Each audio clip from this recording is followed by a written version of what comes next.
Chapter 6 Monster Zero. A monarch chopper soared smoothly through the night skies through a thick, foggy haze. Outpost 32. This is Raptor 5. On approach with reinforcements and supplies. Requesting permission to land. Serizawa has all sites on high alert. So transmitting emergency code now. Copy that. Raptor 5. Codes are good. Nice to have you back. On board the chopper, Emma and Maddie sat across from one another. Maddie looked out the window while Emma overheard the communication and took slow, deep breaths. As the chopper landed, Jonah and his men began preparing to disembark. One by one, they grabbed their weapons and filed through the rear doors as Madison watched with a seized brow and mouth hanging slightly agape. It's good to see ya. Need a hand offloading? An outpost member asked. We're gonna put it over at Bay 5. Follow me, one of Jonah's men replied calmly. Hey, go back up. Hey, a woman shouted, and all at once, a hail of gunfire erupted outside the chopper. Emma and Madison both sat straight immediately, back against the wall, and Maddie closed her eyes, taking rapid, shallow breaths in a vain attempt to calm her rapidly increasing heart rate. Emma calmly leaned over and wrapped her arm around Maddie to comfort her, but it accomplished very little. I'm scared, Maddie whispered. I know, me too, Emma replied. A few of Jonah's men walked back inside, followed by Jonah himself. Okay, let's go, he ordered. Following Jonah into the frozen world beyond the chopper, the pair held hands and trudged through the now thoroughly blood-stained snow. Eyes straight ahead, Emma ordered of Maddie. Deep breaths, she added. The bodies and blood caught Madison's breath in her throat, and even without the cold, she found it difficult to breathe from the sight of it all. Just like we talked about, Emma said. They walked through the facility to an elevator, crowding inside it as it began its descent. Sub-level 2, sub-level 3, sub-level 4. Jonah wiped a bit of blood from the side of his face and spied Madison staring at him. Wiping his hand in front of his face, he offered her a smile. But Madison replies was the finger used to rub the corner of her eye as Jonah took a breath of irritation. Finally, the elevator came to a stop, and as they walked out, Emma and Maddie's breath both hitched as they gazed up at the unmistakable form of a titan or titans frozen in the ice ahead. Mother of God, a soldier said. She had nothing to do with this, Jonah retorted. It was impossible. 3 massive heads attached to long, muscular necks tapered down to a single, impressively muscled body. Even through the ice, the power of the creature was unmistakable, and what her mother had told her, she knew only one name to call this creature.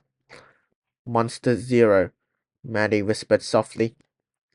Following Jonah through a series of dugout tunnels and pathway, they were led to a central chamber right beneath the creature's body. Emma reached out and touched the ice, trying hard to imagine the majesty held within. Any survivors? Jonah asked. No, they tried to launch an emergency beacon, but we cut them off in time. They'll figure it out. Fire up the drills, Jonah ordered. With but a whistle, the man called to his team to begin preparation. Do you have everything you need? Jonah asked Emma. Emma only nodded. Good. Let's get started. He continued excitedly. Dozens of drill began lining up to various points around the ice, holding Monster Zero, and drilled out circular cuts as Maddie placed her hands on the ice as well. And even if it hadn't been ice, Maddie felt something cold, dark, and evil emanating from within. Whereas Mothra and her chamber were warm and almost inviting, this was the complete opposite.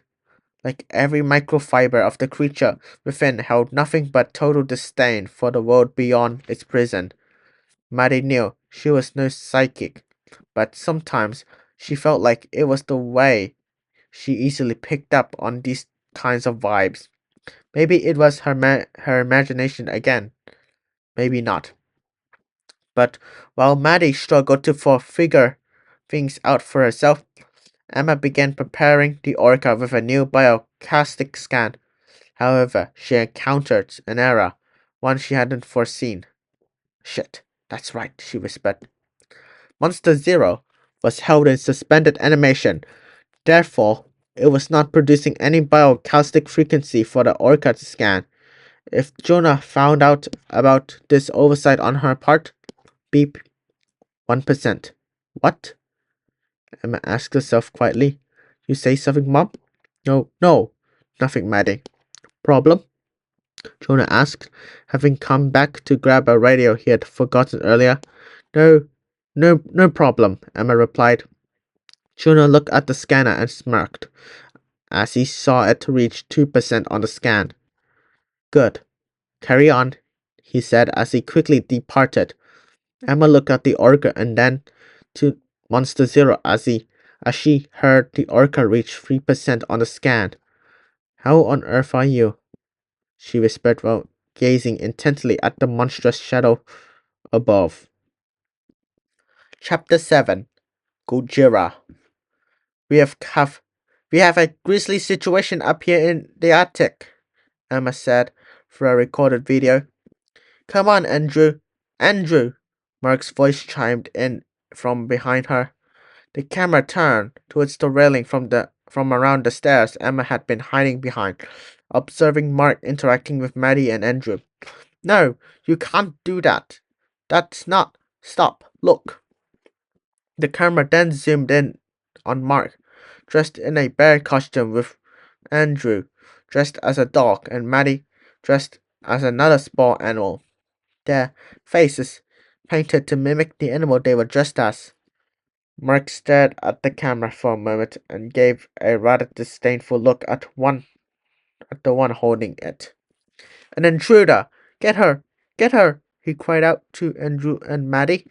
No, no, don't get me! Emma cried out in response as Mark, Maddie, and Andrew all began rushing for her in a playful game of Get Mommy! Bear kisses! Mark cried out as Maddie and Andrew continued laughing while chasing Emma around the kitchen. Meanwhile, the real Mark sat watching the footage with a soft smile at the corner of his lip as a soft chuckle escaped through his nose. Watching himself dressed as a bear grab hold of Emma and bite her head while shouting, Bear kisses! His expression sank as he leaned back in the chair. To his right, he spied an empty bottle of water he drank earlier, but in the dim light it looked like a different kind of bottle. And the longer he stared at it, the more he saw in his mind's eyes the metal cap appear on top, the neck slim down, and the paper wrapping on the outside with the words Jack Daniels written across it. He blinked a few times and shook his head, and the bottle had returned to a clear plastic water bottle it was before. Suddenly, the facility began rumbling.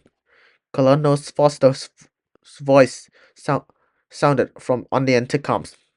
All personnel, report to the battle station. Code Red. I repeat, all personnel, report to the battle station. We have a code red. Mark began leaving his quarters, and as he exited, he overheard some of the Monarch facility techs and operators talking about at least 60 knots. But before Mark could ask what was at least 60 knots, they ran off down the halls. Mark gave pursuit towards the command room. If anyone knew what was going on, would be Serizawa. What's happening? Mark asked as he reached the command room. Something's wrong. He he's never been this close before, Dr. Chen replied. Who's he? He asked. Who do you think? She barked. Graham and Serizawa were near one of the monitors reading out some kind of series of various lines and coordinates, and as Graham pointed towards the corner of the monitors, she addresses Serizawa. He's taking out our observation drones, she said worriedly. Trajectory? Serizawa asked, turning around towards Rick and the others. Straight at us. 1,200 meters and closing in, Rick replied. G-Team, Barnes, Martins, Hendricks, I want you on those crows now, Colonel Foster ordered. You heard, boss lady. Let's move, Hendricks shouted. As he and the others took their stations and the weapons powered up, lights outside of the base flickered on and shone out into the depths to guide their way. Dr. Stanton, do you have his bioacoustic? Serizawa asked. Acoustic coming up, Rick replied. The acoustic scan appeared on Rick's screen, which he transferred to the larger one for all to see. Okay, he's closing. We're at 800 meters. His movements are erratic. Heartbeat and breathing elevated, Graham observed. He's definitely not happy about something, Sam said. How are they getting this? Mark whispered to Dr. Chen. Emma isolated Godzilla's bioacoustic. It allows us to track him, even to get his vitals, she replied. The facility shook horridly, causing dozens to lose their balance. A long groan in the metallic structure could be heard as the sonar image of Godzilla's form appeared. Circling now, closing in, 200 meters, Rick shouted. Colonel, Serizawa called. All teams in position. Weapons hot, ready to engage on my command, Foster ordered. Hold your fire. We don't know he'll attack, Serizawa warned. He will if we keep those guns on him, Mark interjected. Look, I want him dead more than anyone else, but unless this is a fight you know that you can win, for God's sakes, stand down, he continued. The facility shook again, more violently this time. Several monitors momentarily lost their feeds before recovering them. Stand down, Serizawa whispered. You can't be serious, Colonel Foster asked. I am, Serizawa replied firmly. Stand down, he continued. Foster let out a frustrated breath. Stand down, I say again. Save your weapons. Do not engage. An eerie silence enveloped the room. Listen, his heart rate. It's slowing, Dr. Chan noted as she brought up this reading on the main monitor. Through the facility, a low growl echoed, and listening in on it the same way he did with the whoop pack, Mark felt something familiar about it. Open the shield, he whispered. Serizawa and several others slowly looked at him with a mouth agape. Oh, yeah, sure. Let's bring him in for a beer. Are you out of your goddamn mind? Rick asked. At the mention of beer, Mark's mouth tightened and his breath caught in his throat. The jab about Mark's sanity also increased his blood pressure, but he fought it back and continued to force himself to remain calm. Show him we're not a threat. Open the shield, Mark whispered. Serizawa stared intently at Mark and then looked to Rick and the others. Do it, he said with a sharp nod. Rick nodded nervously and lowered his head, rubbing the back of his neck as he pressed the button to open the shield. And slowly, the metal groaned as the door slid sideways and out, while a blue light flashed from outside, and as the door fully opened, Everyone took few steps towards the reinforced glass window to see what was happening. And there, in the darkness, the blue light emanating from Godzilla's spine flashed with each slow and steady beats of his heart. From the tip of the tail to the base of his neck, and even within his eyes, the blue light shone from them to see at an even rate. Godzilla slowly floated in, closer, releasing soft growls as he advanced. "What's with the light show?" a soldier asked.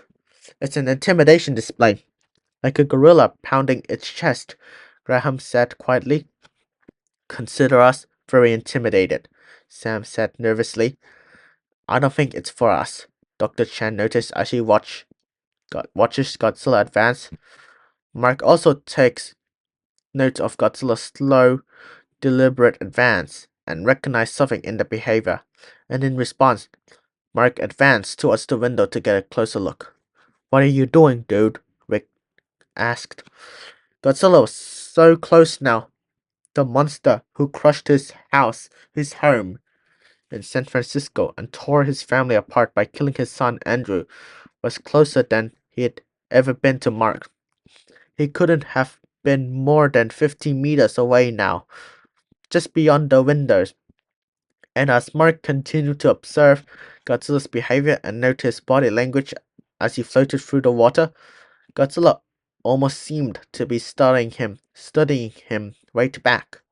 But before long, Godzilla retreated into the depths and the light stopped flashing. Everyone breathed a collected sigh of relief. "Well, that was interesting." No sooner had he said that than the light flashed again as Godzilla's form arched across the fields of view outside the windows with a loud roar, sending the facility into complete chaos. The electrical interference was stronger than it had ever been, with lights, monitors, and even the wireless tablets losing signal momentarily as Godzilla swam around and away at top speed into the gloom. Slowly, the lights all came back on as everyone made it back to their feet following the sudden scare. "Can we maybe close the shield now?" Rick asked. "Show me his territorial routes," Mark ordered. "What? Why?" Rick asked. "Because I wanna start boat tour. Just showed me," Mark ordered again. "Okay, coming up," Rick replied. "Care to tell us what you're looking for?" Foster asked. "When an animal leaves its hunting ground or den, it's usually because it's threatened by something," Mark replied. "Run a course projection," Graham ordered. Mark turned to Sarasawa. "We gotta go after him. He's looking for something out there," he had said. "How do you know?" Sarasawa asked. "Animals at such a high levels of the food chains like him aren't threatened easily. Whatever's got him moving like that, that has to be at least as big as he is. Either that, or it could be the Orca," Mark replied. "Dr. Stanton, what's your projection?" Sarasawa asked. "All paths have him landing in the same place. Antarctica," Rick replied. "Good then. I mean, let's go. Let's go find him. Mark began. Everyone around him had one of two expressions: disbelief or fear. "Wait, what's in Antarctica?" Mark asked. "Barnes, contact the Argo," Foster ordered quietly. "Yes, ma'am," he replied as Mark turned and stared at the screen indicating Antarctica's location and Outpost 32. Chapter 8: Escalation. The specimen at the site is unlike anything we have ever seen before. As a result, we have kept it entirely off book, and since it's a more recent discovery, our data is limited. However, it seems to be another apex predator," Dr. Graham began. "Emma called it Monster Zero," Sarazawa added. It may have been an rival alpha to Godzilla, battling for dominance over the other titans, she continued. Wait, stop right there, Mark interjected. Battling for dominance over the other titan, he asked. Why? Serizawa asked. This isn't the Jungle Book where Shere Khan ruling the other animals as the king of the jungle, you know. Different species don't have those kinds of relationships. That's a human concept. Animals have natural rivalries and sometimes symbiotic relationships with and one another, but one alpha species lording over the rest, that just doesn't happen, Mark stated. Not in the natural order as we know, but there is evidence in our database collected from innumerable carvings, painting, and artwork that the titans are far more complex than the animals we know today. Serizawa countered. Dr. Chan, Serizawa ordered. Yes, doctor, she replied. Tapping her tablet, she threw an image on the main monitor showing Godzilla standing tall in the center of the image with the other titans around and below him. What's this? Mark asked. Please, look closely at this image for a moment, Mark, she asked. Okay, so what? Now look at this image, she said. The monitor threw an image of an ancient Egyptian pharaohs surrounded by the subjects, each one of them besides and below the ruler in almost the same layout as Godzilla to the other titans. Notice anything similar? She asked. Yeah, I see it, he said through partially gritted teeth. Godzilla's relationship with the other titans, at least according to the ancient peoples who observed and worshipped them, is very commonly depicted as that of a high-class figure, an alpha to whom they all seem to share a unified sense of respect, not necessarily a ruler, more like a guardian, she continued. So you think Godzilla's out there protecting the other titans? Mark asked with irritation. That and more, Chen replied. We have reasons to believe that Godzilla also helps keeps the other titans in line. If they began warring with one another, Godzilla is usually the peacemaker, sometimes by force if he has to be. Please look at the screen again, Dr. Graham said, showing another image of Godzilla standing between two titans with his spine painted blue. Here you see his flashing his spine. It's much the same, if not identical, to the display we all witnessed back at Castle Bravo facility. Godzilla is intimidating the other Titan into submission, which you can see in this next image. The image flipped to another depiction of the same scene, but with both another Titan turning the opposite direction and leaving the area with Godzilla's spine painted normally.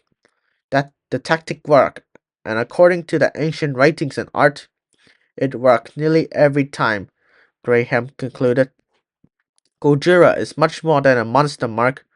He's the key to coexistence, not just for the Titan, but I believe he is the key for us as well, Serizawa stated with urgency.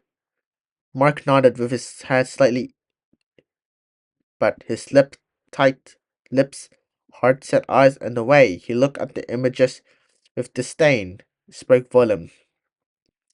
He wasn't buying it.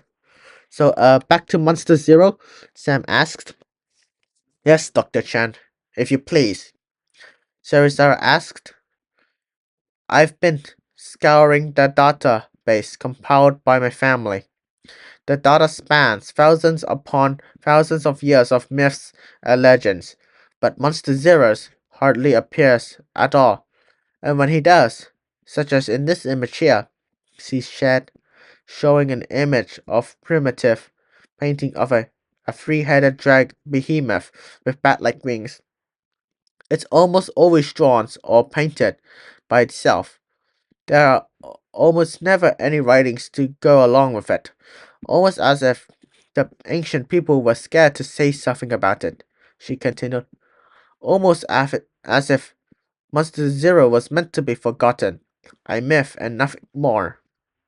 Serizawa finished for her. Sorry, I hate to crash the party, but I got some good news, Rick said as he walked up on the group. You can just say the news. It's always bad, Sergeant Barnes said irritably. We lost Godzilla, Rick added. He dropped off the scan near Venezuela. Dropped off? Mark asked. I'm telling you, Dr. Brooke was right.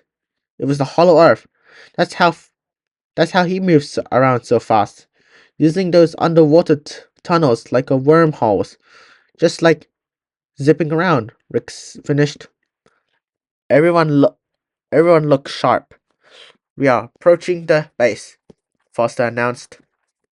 Meanwhile, in the base itself, charges were placed all around Monster Zero in the ice, and on a tiny tablet, the alert offered for incoming hostile forces beeped quietly as it was handed to Jonah. They're here, his lackey said. Keep him busy, Jonah replied. Launch reaction force, move out, the lackey said over the radio. As the men scattered to prepare for battle, Jonah looked up at the ice with great anticipation, plain as day across his face. Beginning its descent, the Argo launched several helicopters as one of them, which contained the primary crew of Sarah, Chen, Graham, and Mark. If they are looking to extract genetic sample, they'll be here in the biolabs, Graham stated, pointing at the blueprint of the base. All right, 2 minutes. Check your equipment and stand by the doors, Barnes ordered. Slowly, the chopper descended, and as it touched down, the soldiers were the first off, guns at the ready and checking every corner as they moved. Inside that main chopper, the scientist's crew saw the real-time cameras showing what the cameras were seeing on the monitors as they entered the ominous and now deadly outpost proper. Come on, Ash, make it snappy, Jonah said with urgency. Ash pressed the button on the detonator device, priming the charge for detonation should the button be pressed for a second time. And throughout the ice, red lights appeared on all the charged device. Detonator ready, Ash announced. Let's go, Jonah ordered. Come on, Maddie, Emma urged as Maddie looked back at the ice. Now, now off the elevator. The Monarch soldiers checked their corners and continued moving through the outpost at a healthy clip. And back in the chopper, everyone held their breath as they waited for the inevitable. Remember, eyes wide, we got friendlies in there here, Foster said quietly. Move to Tunnel 2, Barnes relayed quietly to his team. And stay on overwatch, he added. Stopping suddenly, Barnes motioned toward a shadow moving through the thin plastic wall set up through the hallway, counting on his finger from 3, 2, BAM! An explosion rang behind them, knocking them both off balance. Ambush! Ambush! Barnes shouted as Serizawa, Mark, and the others were all sucked into a startled and horrified breath. Team under fire! 360 ambush! We are taking heavy losses, he shouted into the comms. Dr. Chan's eyes were wide as she stared at the screen. Break right! Foster shouted. As she and her team moved around the corner, they began to fire at the incoming figures, and as Mark watched the screens, the world slowed to a crawl as the image of Madison and Emma appeared, being dragged along behind Jonah. Hold your fire! Hold your fire! We got friendlies! Foster shouted, Mark leaning in towards the screen with a tightly set jaw. Finally, it became too much. Mark turned away, and just like that he was gone. Mark? Serizawa called. Emma and Madison were hurried along the tunnel by Jonah and his man, while the others stayed behind to engage Foster and the team. Get down there and help Barnes. I'm going after Jonah, Foster ordered. Yes, ma'am, a soldier replied. Outside, Mark ran up to one of the corpses and checked for a firearm. Nothing. He checked another. Nothing. Next one. Nothing. Picked up the corpse and threw it aside with a yell of effort. And just like that, he was suddenly back in the burning ashes of San Francisco. He looked left and saw only burning rubble and death. To the right was more burning rubble and more death. And then, straight ahead, he saw his home burned and crushed into nothing. Slowly, he was overtaken by a shadow, and as he looked up, he could barely make out. A gust of wind nearly blew him over, snapping him back to reality, but as luck would have it, the corpse he just fell next to, covering the side of his jacket in blood, had a firearm at the hip. Mark retrieved the weapon and checked the clip. 6 bullets, more than enough to find Maddie and Emma. Put a bullet in Jonah's skull and cover the escape in the elevator. Meanwhile, back on the chopper, hey guys, I'm getting an EKG reading, Dr. Chen noted, pointing at the scanner. Serizawa observed the screen a moment before looking back towards the monitor with the soldier's feed. Inside the outpost, Foster stared through a sniper scope from on high. Barnes, this is Foster. I've got eyes on the target. Repeat, eyes on the target, she whispered. As Jonah and the others moved along, Mark suddenly appeared from around the corner of the elevator ahead, guns drawn.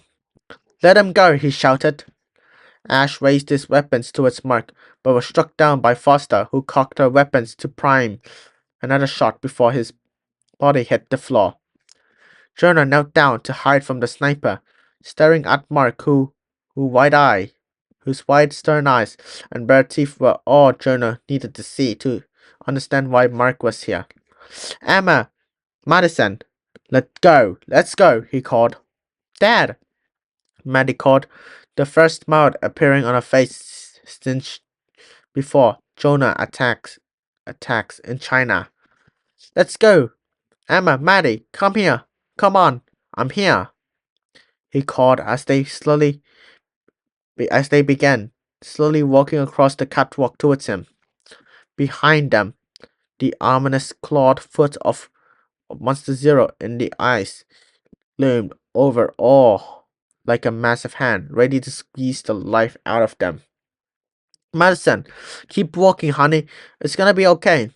Mark continued to call as Maddie slowed, slowly walked towards him. Barnes, I've got 2 hostages. One down. I do not have a shot. Repeat, I do not have a shot, Foster whispered. Madison continued to advance towards Mark as he called to her, encouraging her to keep moving. However, she stopped midway. Emma, Maddie, what are you doing? Let's go, he called forcefully. Dad, Maddie whispered. Maddie, Emma said sternly. Maddie stood silently, the world having since gone quiet in her ears. All she could hear was the sound of her own heartbeat as she looked to her father, tears welling in her eyes. She slowly backed away towards Emma. I'm sorry, she whispered. I'm so sorry, Dad, she said, this time louder. Maddie, what's wrong, honey? Why are you moving back? Mark shouted. I'm sorry, she yelled, turning away as Emma walked forward a step and picked up the detonator. What the hell? Foster whispered, gripping her sniper rifle more tightly. Emma looked towards Monster Zero's silhouette above her and then to Mark. I'm sorry, she whispered, holding the detonator up. Emma, what are you doing? Mark called. Silence enveloped the world. Run, Emma said. Beep. Chapter 9. The Guided Leviathan. Ghidorah. The ice perforated and split as the innumerable explosions shook the caverns. Below Monster Zero on the catwalk, Emma pulled medicine with her as Mark was forced back towards the elevator. Foster nearly fell into the abyss below as the earth-shattering force catching herself on the railing and hauling herself back up as Jonah and the others began their escape. Higher and higher up the length of the icy prison emerged, newer cracks fracturing and falling away like a rippling wave of dominoes. Maddie! Mark shouted under the heavy fire. Dad! Maddie shouted back as she saw him dive over. Maddie, let's go! Emma ordered, pushing her along the tunnel. Entering the elevator with Jonah, Emma and Maddie watched Mark in the elevator opposite as Jonah hit the ascent button. Mark hit his as well, and this elevator began a game of chase. But with the same rotors and pulleys in the place, it moved at the same speed and would always be those few precious steps behind. The walls of the ice began to fall away in a greater and greater size, slamming down into the catwalks and destroying them as a golden light began to emanate from deep within, flashing once, twice, thrice. Something was beginning to awaken. Foster, Barnes shouted. Everyone get on me, Foster shouted. Hendricks, on the double, Martins shouted as she and Barnes made it to Foster's position. The ice began falling in and around them as they looked up with despair. Mark looked down at the soldiers and then back at Emma and Maddie's elevator. The faces were in the glass. He could still see them. They were just there. So close, but damn it, he exclaimed. He slammed his fist onto the down position button. His elevator stopped and hitched and then went back down. A few seconds later, it hit the bottom level. The doors opened and Marx called out to the soldiers. Martins, Fosters, let's go, he shouted. Move, move, move, Foster ordered as they all sprinted into the elevator. Meanwhile, at the surface level, Jonah and the others made it out of the outburst and to the choppers as the electrical system began failing all around them. Come on, let's go, strap in, a man shouted. As they sat down, Maddie turned to her mother. What was Dad doing here? She demanded. I don't know, honey, Emma replied. The chopper's engine powered up and began its ascent. Mom, we can't leave him here, Maddie begged. What are you waiting for? Jonah asked, looming over Emma. Finish waking it up, he ordered. Emma took a deep, frustrated breath and stood from her seat, walking to the back of the chopper. She opened the orca. Back on the ground, Mark and the others had just made it out and were sprinting for their own choppers as the ground beneath their feet began to give way. One soldier was unable to escape the rapidly moving cracks in the earth and fell into the abyss with a shriek of terror as Mark jumped over it. The main facility's central operation platform collapsed, falling into the pit, which was now glowing with golden light. Explosion erupted from within as more of the outbursts fell to ruin. Fuels igniting, electrical circuits breaking loose and mixing with the other open circuits, causing a mass fire within the icy chasm, which had begun to open above Monster Zero's chamber. Mark looked over his shoulder slowly, and there was Emma on the chopper. Her finger struck the screen, and the orca began emitting a new frequency pulse. Deep in the ocean's depths, a blue light flashed brightly, scaring away a pod of whales as a massive object sailed past them. As the orca's pulse vibrated through the water, the massive object's speed rapidly began to increase.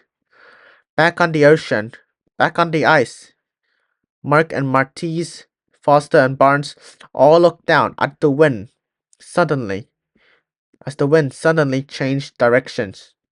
Below them, and between their feet, the foggy mist created by the snow layer began racing backward towards the chasm as if it was being sucked into a vacuum. And then the growl. The ice opposite them cracked and crumbled away as they looked into the cavern. The smoke and fog below had calmed, but that growling began to grow louder as the flashes of golden light, almost like lightning, began arcing through the haze.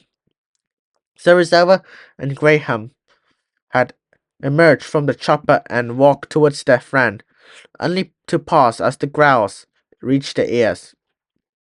As they watched, a large plume of smoky mist began rising from the center of the gloom, and then, from the smoky abyss, a long arched, gleaming golden object appeared and began rising into the sky. And as it rose higher and higher, a spiked club-like and seemed almost to open, as if it was some kind of massive multi-switchblade, causing the ice to shatter and fall off as it continued its slow arc and disappeared into the abyss once more. All around them, thunder began crashing, and the arcs of golden lightning screeched through the skies. The first golden object was followed by another, identical in every way. It too arced through the air and extended its knife-like protrusion before an unholy sight befell their eyes. The head of a draconic dragon of a draconic creature emerged from the gloom, eyes shut tight with the snow and ice falling off its long muscular neck. Suddenly, the eyes snapped open, and a flash of lightning raced behind it, illuminating its silhouette as it opened its mouth with a long hiss. And then a second head emerged, shaking snow and ice off itself with clear agitation. And finally, a third head rose from the gloom, its lips curled up, revealing long rows of teeth within its draconic maw as it slowly shook its head. "You've got to be kidding me," Barnes said in disbelief. The third head to emerge snapped its eyes open and emitted a guttural growl as the other heads all looked at Barnes and the others. Inside her chopper, Madison stood in utter astonishment as her mother looked on in wonder. The central head gave a small roar, and its tail slammed down onto the ice not far from Mark's grip. The impact shook the earth beneath them, but not enough for them to lose balance. A fact they quickly took advantage of. "Go, go, get moving!" Barnes shouted. "Get to the choppers, all of you!" Foster shouted. The central, the center head roared to the skies, almost as if it was announcing its presence to the world. The head on the right curled downward towards the ground, looking intently at the ice before it gave a straining growl.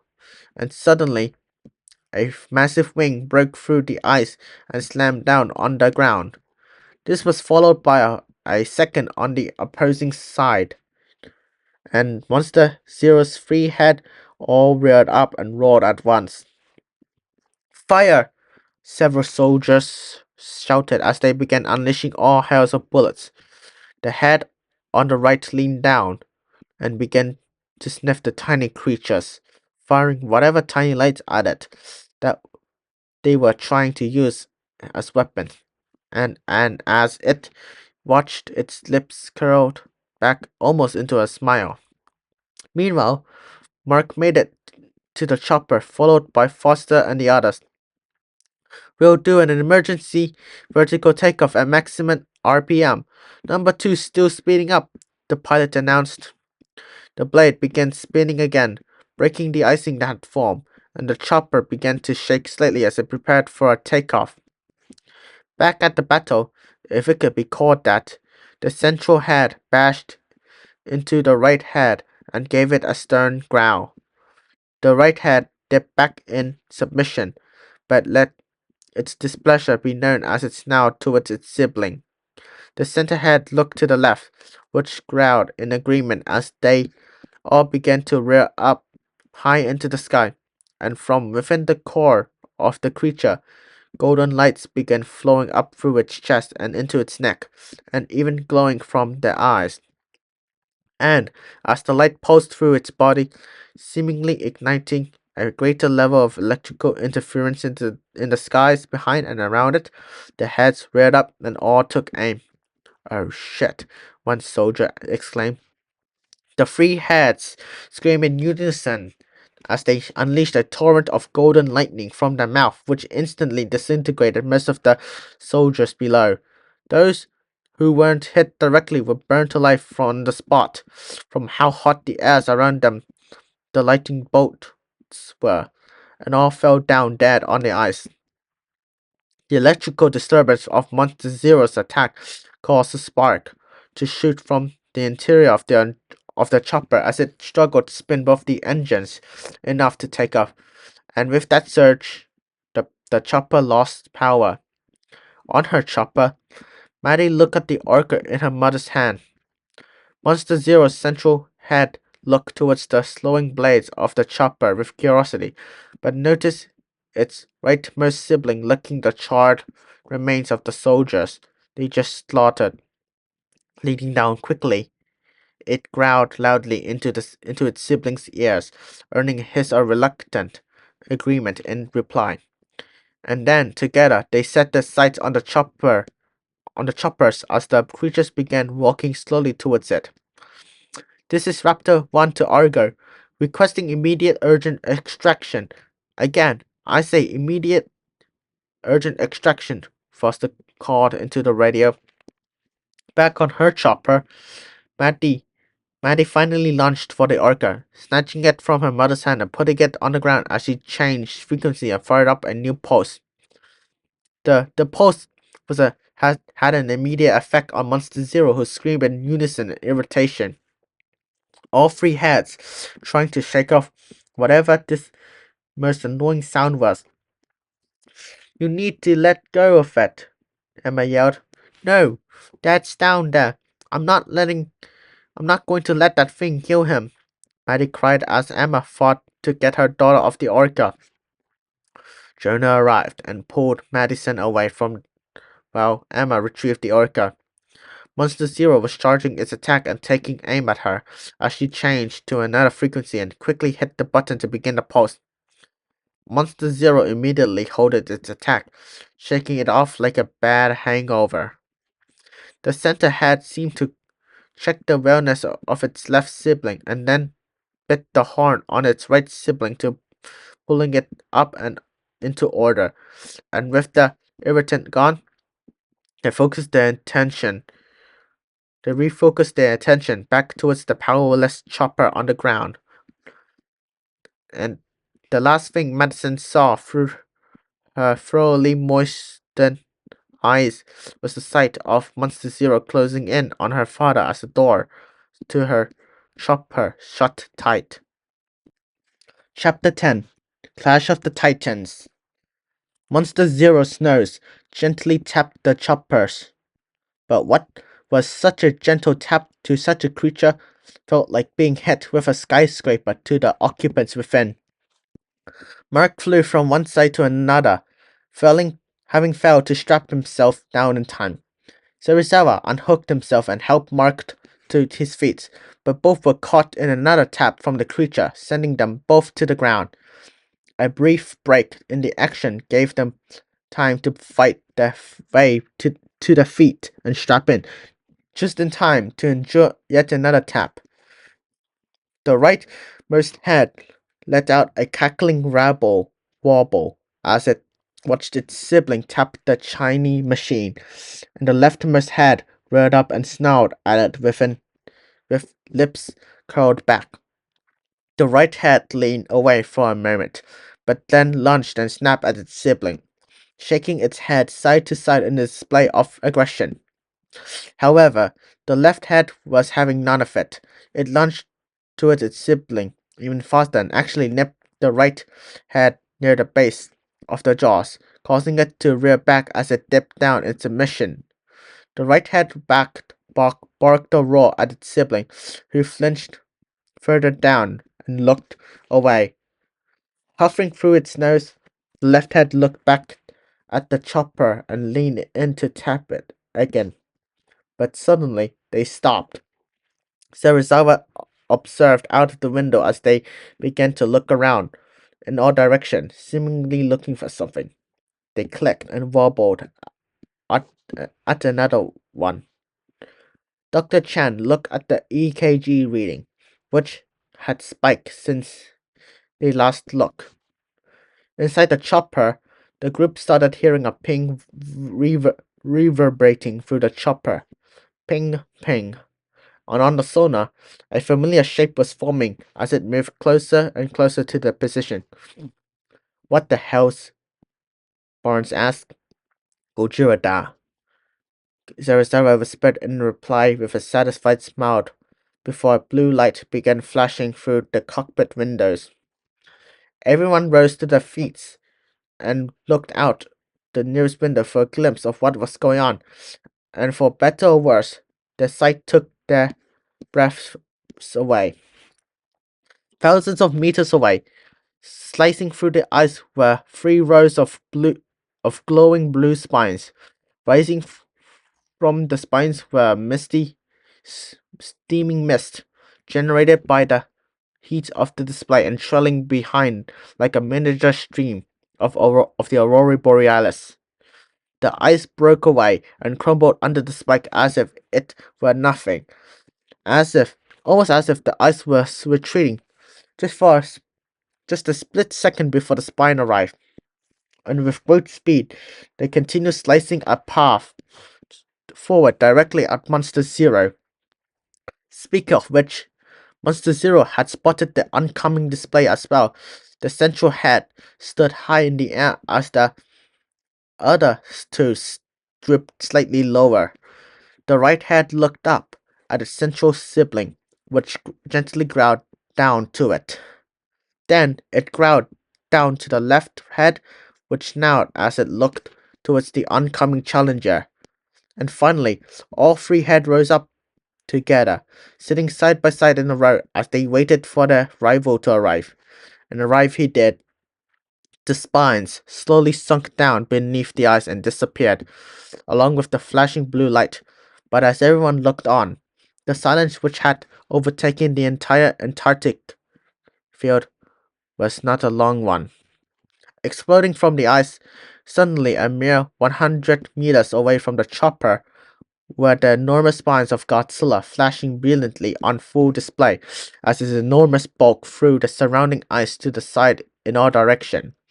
With his head and back rising higher and higher, the guttural growl which he had emitted shook the ground, causing the chopper to quiver beneath his majesty. Rising to his full height, Godzilla huffed a growl towards his rival with a thick steam billowing forward through the frigid air as his spine continued to flash his display of power. Monster Zero, however, was not intimidated. The central head snarled and roared at Godzilla, who glared back with a snarl of his own. Monster Zero then rose up while spreading its wing to full extension on either side, creating a frightening display of its own. Any other titans surely would have fled before its display, but Godzilla was not just any titan. He stomped his feet, cracking the ice beneath him, and took a deep breath in before releasing an ear-shattering roar towards his rival. Monster Zero replied in kind, with the center head roaring first, then the left, and then the right as it began to walk forward. Godzilla took his step forward as well, casually stepping over and around the chopper, which was struck by the side of his tail and sent spinning along the ice and into the elevated ice rift created by Godzilla's stomp. As it struck the ice rift, everyone held on for dear life and checked that they were okay. And at last, the Titan collides. The left head eagerly lashed out first at Godzilla, but was caught in Godzilla's claws, resulting in a thunderous concussion burst of force. Godzilla growled loudly as he pulled the head downwards and opened his jaws before clamping down hard around the neck he just grabbed. The head shrieked in agony, but was not left to fend for itself for long. The center head snapped its jaws around the upper right side of Godzilla's face, his teeth just barely missing Godzilla's eyes. A slight hiss escaped Godzilla's mouth, but instead of retreating, he leaned to the right and then jerked to the left. The head in his hand had just enough slack in the neck to fling upward and hit the center head, forcing its grip on Godzilla to fall as its jaws opened while releasing a roar of pain. This gave Godzilla the time he needed to open his jaw and grab the head around the mouth with both hands and slam it down into the ice below. The impact flung the chopper off the rift and further back and away from the warring titans, much to everyone's great relief. However, that relief was short-lived. They, they landed near the edge of the ravine in the ice, and if they didn't get out soon, they all fall to the death. Godzilla following the slam had turned around to face the other two heads, and within moments he was met with not one but two open sets of jaws rapidly closing in on him. The center head aiming for his neck, the right head aiming for his shoulder. He had to choose one to stop, so he stopped the one in the middle with both claws. The one on the right, anticipating this, changed direction and switched out while clamping its jaws around Godzilla's throat, just below his jaw, and with his jaw now pinned in place by the side of Monster Zero's right head, Godzilla couldn't open his mouth to launch his primary attack despite the fact he had begun charging it. His spine flashed blue for a moment, then the light faded. The left head, shaking off the trauma it suffered, lashed up with a great speed to bite Godzilla's neck as well, while its lower jaw sunk its teeth into Godzilla's gill. The soft, fleshy patches were one of Godzilla's few physical weak points, and this resulted in a high-pitched scream of agony as Godzilla stepped back in a desperate attempt to retreat from the joint assault. All the while, he never let go of the center head. "Hurry! Everyone out now!" Foster ordered. "Mark, hurry!" Dr. Graham shouted. "I can't. I'm stuck," Mark called back, pinned beneath a set of stray cabling and piping. As the first of them made it out, they all heard a screech behind them. Godzilla's head was forced back by the two which bit his throat, and that forced him to let go of his central head, which launched its lightning blast into his chest, while the other two let go before joining in. Godzilla staggered back and fell onto the ice as a short distance away from the chopper. Meanwhile, Monster Zero's head snapped its jaws and jerked its head in a display of aggression, while the other two observed carefully. Godzilla pushed himself onto his side and looked up before roaring defiantly at Monster Zero. But as he exited the chopper, Serizawa noted that there was something dripping from Godzilla's neck, and whatever it was stinging the snow and ice beneath him. On the chopper, Graham managed to lift the piping and cabling to the side. "Can you move?" she cried. "Yeah, I got it. I'm out. Go, go, go, go," he shouted back. Together, they managed to jump out of the chopper just in time before it fell into the ravine. And as they watched it, they heard the shrieks of the titans behind them, which drew their attention. The left head shot Godzilla point blank with the lightning blast, earning a growl of pain and anger as Godzilla's tail slammed into the ground. Then, as Mark looked on, the first spike on the tip of his tail burst to life with blue light. Then the second, the third, fourth, all the way up his back as Mark's eyes trailed behind until they reached his neck, and as they did so, steam begins to rise from them once again, creating a beautiful but frightening display of as Godzilla took a deep breath and let fly with his thermonuclear breath stream. But sadly, the three heads of Monster Zero avoided the attack, looked at each other, and blasted simultaneously at Godzilla's upper chest and lower throat, causing him to rear back in pain. Continuing his own stream of destruction, Godzilla fell backwards and turned his head to the side, destroying a large section of what was left of the outpost. As Monster Zero continued to blast his chest, Godzilla slid along the ice before falling into the caverns Monster Zero had crawled out with an echoing roar. Sprinting towards the others, Mark and Dr. Graham's breath rose into the air before vanishing into a haze. They both looked up towards Monster Zero as he looked towards them where Godzilla had fallen, then back to the comrades a short distance as they all urged them to keep running. Their shouts of encouragement, however, caught Monster Zero's attention. All three heads looked down at the tiny creatures running across the ice, and all three hissed and crept down to get a closer look. But it was the right head which moved forward the furthest, with its mouth hanging agape. Mark and Dr. Graham stopped in their tracks and screamed, but were miraculously saved by the middle head snapping at the right one's neck, causing it to plunge to the side at the last second, just barely missing them. They fell backward from the wind generated by the snap, and crawled back and away as the center head again bit the horn on the right and tugged on it in a reprimanding fashion, followed by a growl. The right head dipped down in submission and looked away, leaving the center head and left heads to snarl and hiss at it. "Come on, let's go!" Graham shouted as she helped Mark to his feet. Suddenly, an explosion struck Monster Zero's center mass, followed by another and another. It was the Argo. Finally, it had arrived, and with reinforcement, together with the fighter jets, they unleashed a hail of missiles at Monster Zero, who raised a wing in defense of itself. The onslaught was relentless, however, as the Argo and its escort unloaded everything they had at the beast, while Mark and Dr. Graham rejoined the group and continued running to a safe distance.